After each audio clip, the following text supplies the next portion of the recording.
So in my data set, the column labeled product name looks messy.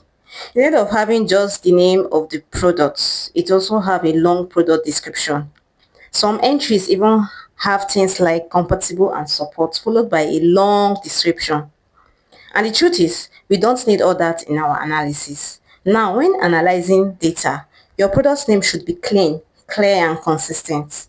Extra descriptions makes it harder to sort, filter, group and even create dashboard. So, I will be removing the compatible and support part to help me maintain a proper product name without too many text attached to it. With this, I can only keep the actual product name, right?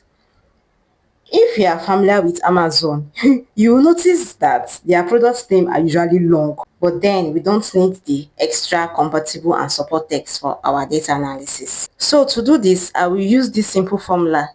The find in the formula looks for the word compatible in the text. If it is found, it returns the exact position where the word starts.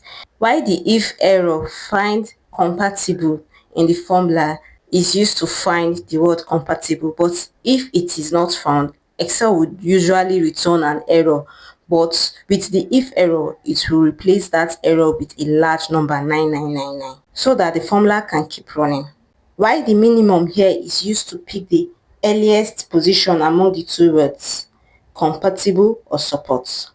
Whichever one appears first is where the product description starts. Then the left here is used to keep only the text before that position, right? So everything before compatible or support is preserved and everything after is removed.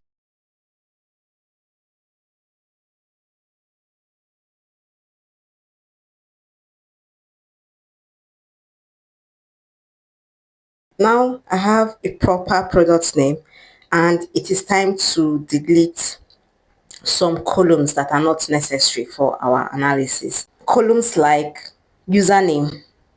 I'm going to delete username because it contains the name of the reviewer. They introduce privacy and bias issue, so they cannot be used to predict anything meaningful.